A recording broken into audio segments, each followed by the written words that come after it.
Hello, welcome to Neeraj food blogs. ఈరోజు వచ్చేసి బాదుషా చేద్దాం అనేసి రెడీ అయిపోతున్నాను. దీనికి కావాల్సిన ప్రాసెస్ ఏందో తీసుకుంది. దీంతో వచ్చేసి 1 కప్పు అంటే 1 బౌల్ అంతా గోధుమ పిండి అయితే తీసుకుంటున్నాను. 1 గోధుమ జల్లెడ అయితే పట్టుకున్నాను ఆల్రెడీ. నెక్స్ట్ వచ్చేసి 1 స్పూన్ నెయ్యి వేసుకుంటున్నాను టేస్ట్ కోసం. 1.5 స్పూన్ నెయ్యి వేసుకుంటున్నాను. నెక్స్ట్ వచ్చేసి స్మాల్ పించ్ అంటే కొంచెం అంతా ఉప్పు, మరీ ఎక్కువ కాదు, లైట్గా ఉప్పు అయితే వేసుకుంటున్నాను. నెక్స్ట్ వచ్చేసి సోడా అనమాట, వంట సోడా ఉంటుంది కదా, వంట సోడా కొంచెం, ఇది కూడా పించ్ అంతే, లైట్గా, ఎక్కువ యూజ్ చేయొద్దు. నెక్స్ట్ వచ్చేసి కలుపుకుందాం. మంచిగా పిండి ఇట్లా ముద్దలాగా వచ్చేటట్టు కలుపుకుందాం.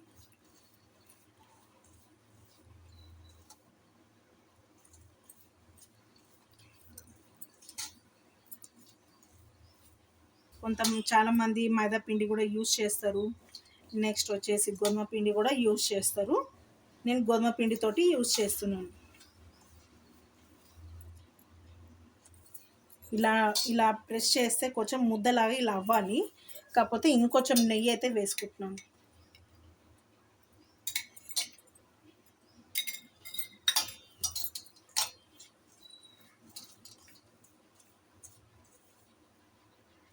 వాటర్ అయితే వేసుకుంటున్నాను. వాటర్ కొద్దిగా వేసుకుంటూ కలుపుకోవాలి. మరీ ఎక్కువగా వేసుకోవద్దు. పిండి ముద్ద ఎలా అయితే చేసుకుంటామో అదే విధంగా చేసుకోవాలి. ఇలా పిండి పిసికిన తర్వాత 5 మినిట్స్ దాకా పక్కన పెట్టేసేయాలన్నమాట, మూత పెట్టేసి. చూసారు కదా, చేయి కూడా ఏం అంటలేదు. ఇలా కలుపుకోవాలి. మనం ఎంత మంచిగా అయితే దీన్ని ఇలా ప్రెస్ చేసుకుంటూ ఇలా కలుపుతామో, ఒత్తుకుంటూ, అంత నీట్గా వస్తుంది.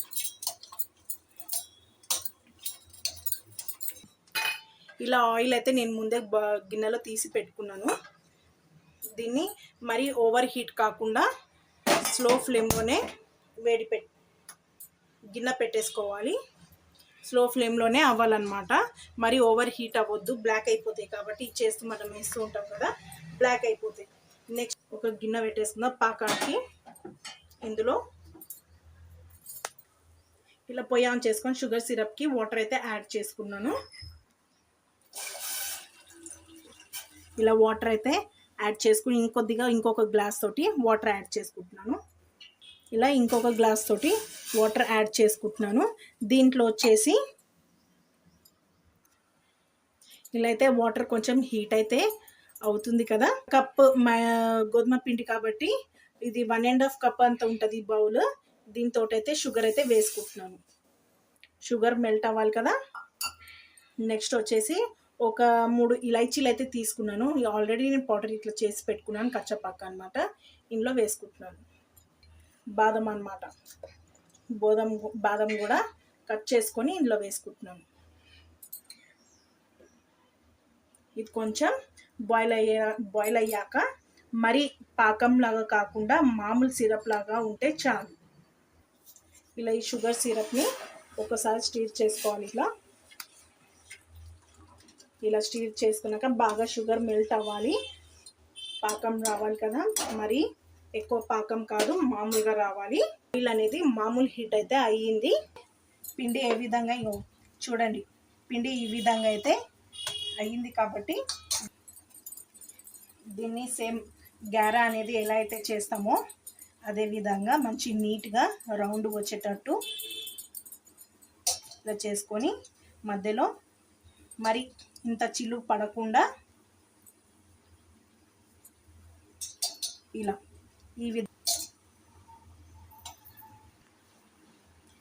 ఈ విధంగా గారెలాగా చేసుకున్నాను. మా బాబు అన్నాడు, ఇలానే చేసుకో మమ్మీ, బాగుంటుంది అన్నాడు. చూసారు కదా,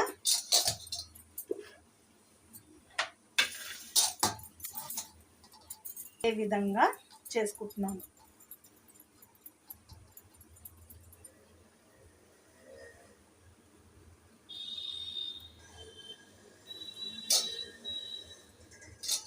చూసారు కదా,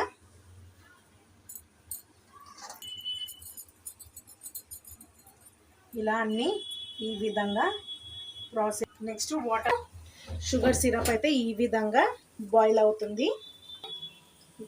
ప్రీ హీట్ అయితే అయ్యింది. ఇప్పుడైతే వేసుకుంటున్నాను.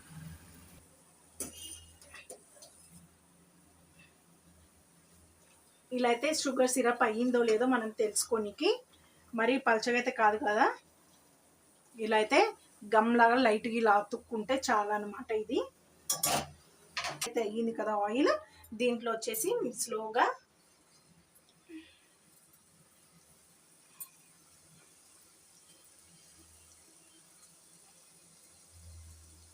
స్లోగా అయితే వేసుకుంటున్నాను.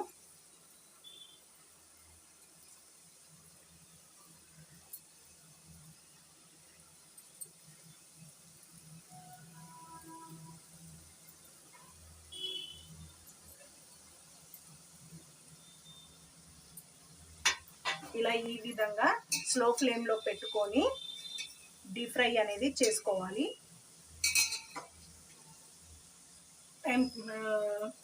కొంచెం మీడియం ఫ్లోలో పెట్టుకొని ఇది మంచి డీప్ ఫ్రై అయినాక పైకి అనేది తేలుతుంది, గ్యారాలు అనేది పైకి అనేది తేలుతుంది. కాబట్టి దాన్ని తీసుకొని ఇందులో వేసుకోవడమే. బ్రౌన్ కలర్ వచ్చే వరకు డీప్ ఫ్రై అవ్వాలి.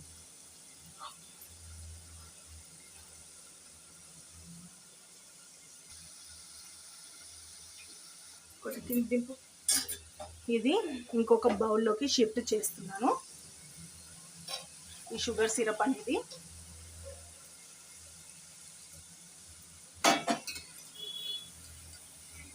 ఇది కొంచెం బ్రౌన్ కలర్ వచ్చింది కదా,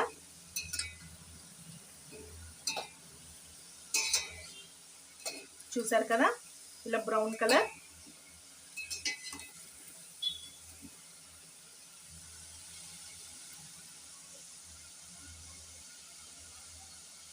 వేడివేడిగా ఉన్నప్పుడే దీన్ని ఇలా తీసుకొని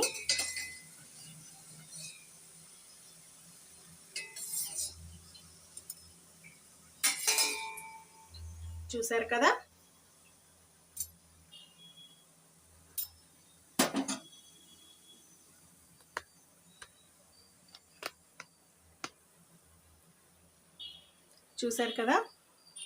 ఆయిల్ అంతా పీల్చుకోకుండా మెల్లమెల్ల కింద డ్రాప్ అయిపోతుంది. గోధుమ పిండికి ఏమంత ఆయిల్ అనేది పట్టుకుంటలేదు. ఇందులో మెల్లగా డ్రాప్ చేసుకుంటున్నాను. ఇలా ఒక 5 minutes దాకా నానపెట్టేసి తీసేస్తే చాలండి.